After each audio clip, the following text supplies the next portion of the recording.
What do you think is the most interesting psychology phenomenon? Deja vu.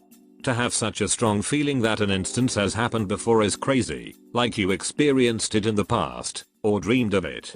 The other vus are fascinating too. Presque vu is when something is on the tip of your tongue but you can't remember it. Jamais vu is when something familiar seems unfamiliar. It's the opposite of deja vu. Don't forget dormez vu. When you think Brother John is sleeping, but he is not. I met a woman years ago who claimed to have deja vu that lasted several minutes instead of a few seconds. She wound up going into the psyche ward over it.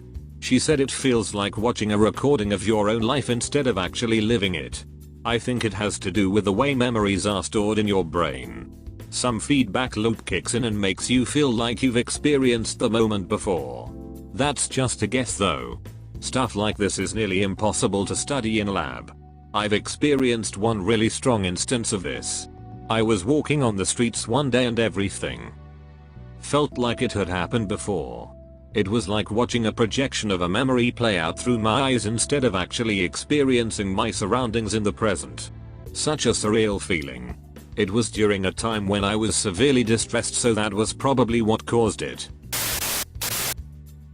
I'm amazed at the number of people who freeze in a disastrous situation like a sinking ship. People who survive tragedies like that always report that there's not nearly the amount of panic and confusion that you'd expect. A lot of people freeze in place and simply can't move, even as the water is rising around them. Families have been split up in situations like this, where 2 of them can move, but the other 3 can't. Sank a boat once with some friends in about 8 feet of water.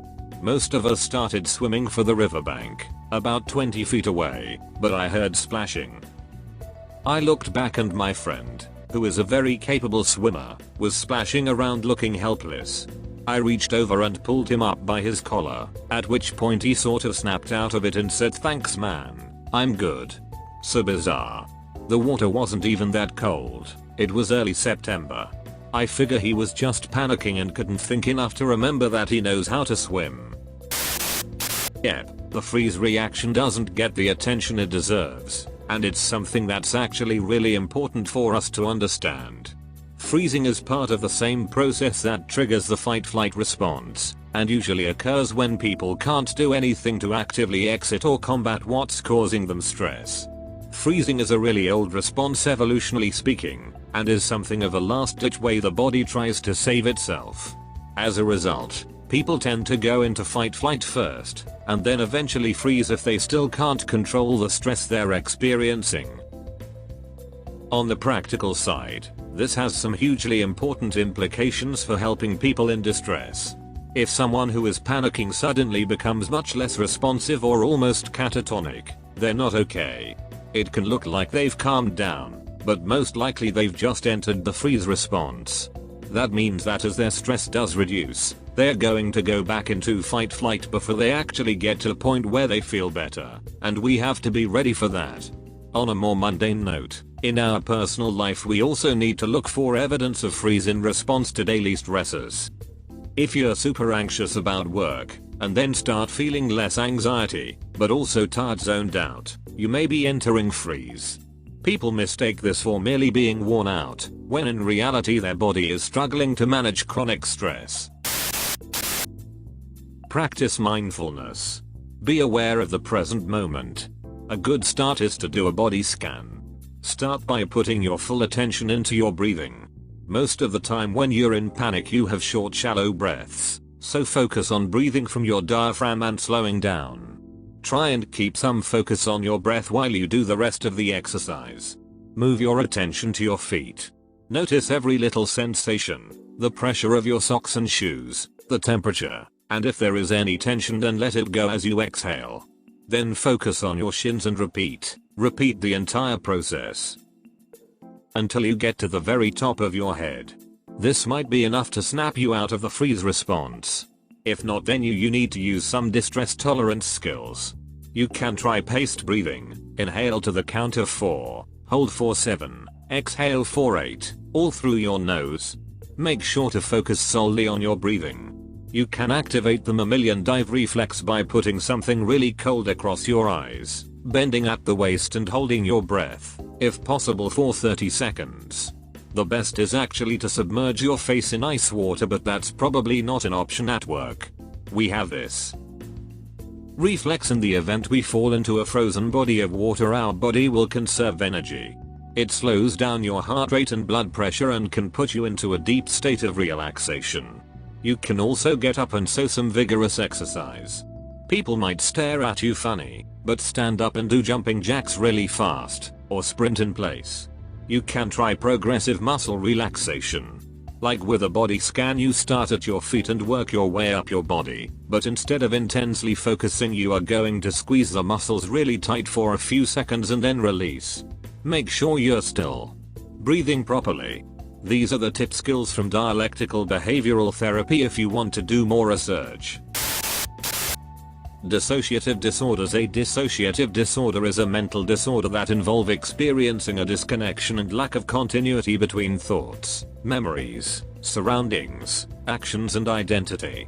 People with dissociative disorders escape reality in ways that are involuntary and unhealthy and cause problems with functioning in everyday life. I don't have a dissociative disorder, so to say, but the scariest symptom of my severe anxiety is dissociating. The world does not look as real. The sunlight on the earth looks superficial, sounds are a little quieter or much louder, houses and trees look a little different, like it's a hyper-realistic rendering of the world that's almost spot on but not exactly. I feel like I'm dreaming and become completely numb emotionally. I'm just there, separated from everything, and feel like I'm not real. I could stare straight ahead for hours in this state and not think of a single thing. It's awful, and I would trade that mental response for a panic attack any day. Holy shit, you described this perfectly. I always tried explaining as like I'm watching through a film layered over the world, or it's like I'm watching my life on a TV. I can't actually perceive what's going on and don't feel like I'm actually present and able to enjoy anything. But it's like I actually visualize things differently. Like I don't process what I see. I just sort of move around in space. Playing. When two animals play with each other, they both communicate aggression. They show fangs, claws, they bite, they go for the neck, etc. Everything about it should communicate danger, but they never feel endangered, even when one animal accidentally hurts another. This happens even when animals are playing with animals they have barely known for some time.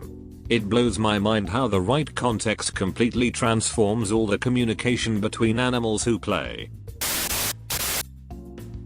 False memories. How you can implant false memories in someone over time, and they believe they are real and their actions are based on their own reality. Edit. Thank you guys for all the amazing responses. I know the Mandela effect, but I wanted to bring up that this happens on an individual level too. Not just groups of people. Also, I have not seen the movie Inceptions. I don't watch a lot of movies and don't have Netflix, Hulu, or things like that. Or a TV. Edit 2. Thank you guys for showing me many more phenomenal information about memory. I had no clue. My own personal experience with this. When I was 9 years old, I was hospitalized with severe asthma that nearly killed. Blood oxygen level was 62. The entire hospital stay was such a blur because my brain was not functioning properly.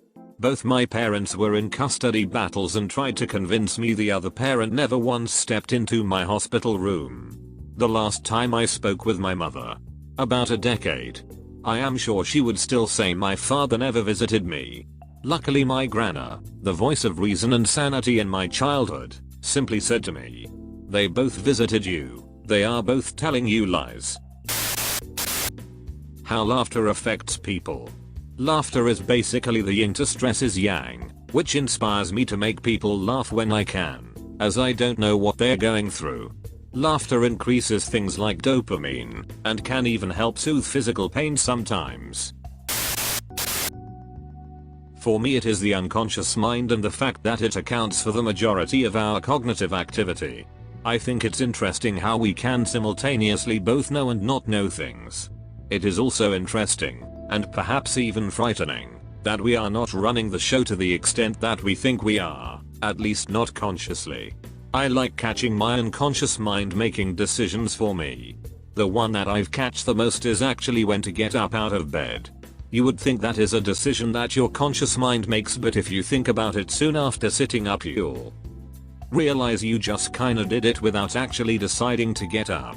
It's weird. Subscribe and like for more content like this.